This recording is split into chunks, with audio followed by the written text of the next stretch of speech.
ये है झारखंड के देवघर में बना बाबा बैद्यनाथ धाम। ये सिर्फ एक मंदिर नहीं बल्कि एंशिएंट इंडिया की सबसे मिस्टीरियस और एडवांस्ड आर्किटेक्चरल इंजीनियरिंग का सबूत है। रिपोर्ट्स के बेस पर चलिए इसके पीछे की एंशिएंट टेक को डिकोड करते हैं, जो कि वाकई में बहुत गजब की है। यह मंदिर भारत के 12 ज्योतिर्लिंगों में से एक है और साथ ही यह 52 शक्तिपीठों में से भी एक है।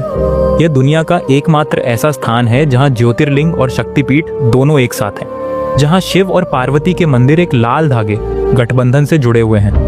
माना जाता है कि यहाँ माता सती का हृदय गिरा था, इसलिए इसे हृदय पीठ भी कहा जाता है। मंदिर परिसर में 22 मंदिर एक साथ बने हैं जो एक यूनिक टेम्पल क्लस्टर बनाते हैं। लेकिन सबसे हैरान करने वाली बात यह है कि ये सभी 22 मंदिर एक ही एक्सिस लाइन पर परफेक्टली अलाइंड है। आखिर कैसे?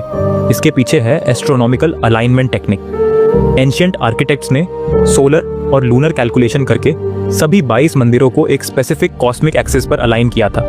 साल के स्पेसिफिक दिनों पर सूरज की पहली किरण मेन शिवलिंग पर सीधी पड़ती है। यह कोई एक्सीडेंट नहीं था, बल्कि एक प्रिसाइज एस्ट्रोनॉमिकल कैलकुलेशन का रिजल्ट था। लेकिन सवाल यह है कि इतने सालों की भारी बारिश और झारखंड की एक्सट्रीम वेदर कंडीशंस में यह मंदिर परफेक्ट कंडीशन में कैसे है? इसके पीछे है लेटराइट और basalt stone combination technique. Ancient engineers ने लोकल लेटराइट पत्थर को यूज किया, जो नेचुरली वाटरप्रूफ और वेदर रेजिस्टेंट होता है। यह पत्थर बारिश में भीगने के बाद और ज्यादा हार्ड हो जाता है।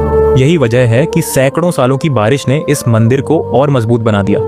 अब बात करते हैं मंदिर के शिखर की। बाबा बैद्यनाथ मंदिर का शिखर 72 फीट ऊंचा है और इसके टॉप पर एक पंचशूल यानी 5 नुकीले त्रिशूल लगे हैं। यह सिर्फ धार्मिक प्रतीक नहीं है, यह पंचशूल लाइटनिंग अरेस्टर का काम करते हैं। झारखंड में मानसून के दौरान भारी आकाशीय बिजली गिरती है। यह मेटल पंचशूल बिजली को अट्रैक्ट करके मेटल चेन्स के थ्रू सेफ तरीके से जमीन में उतार देते हैं, ठीक वैसे ही जैसे जगन्नाथ मंदिर का नील चक्र करता है। अब बात करते हैं श्रावण मेले की। हर साल श्रावण मास में 50 लाख से ज्यादा कांवड़िए सुल्तानगंज से 105 किलोमीटर पैदल चलकर गंगा जल लाते हैं और यहाँ शिवलिंग पर चढ़ाते हैं। ये दुनिया के सबसे बड़े पीडेस्ट्रियन मूवमेंट्स में से एक है। लेकिन गजब की बात यह है कि मंदिर का ड्रेनेज सिस्टम इतना एडवांस था कि रोज लाखों लीटर जल चढ़ाने के बाद भी मंदिर परिसर में कभी वाटर लॉगिंग नहीं होती। एंशिएंट इंजीनियर्स ने पूरे परिसर का नेचुरल स्लोप इस तरह डिजाइन किया था कि सारा पानी नेचुरल ग्रेविटी से बाहर निकल जाए। और यहाँ इंजीनियरिंग सिर्फ स्ट्रक्चर में नहीं, गर्भगृह के शिवलिंग में भी है। बाबा बैद्यनाथ का शिवलिंग एक स्वयंभू शिवलिंग है, यानी यह किसी इंसान ने नहीं बनाया।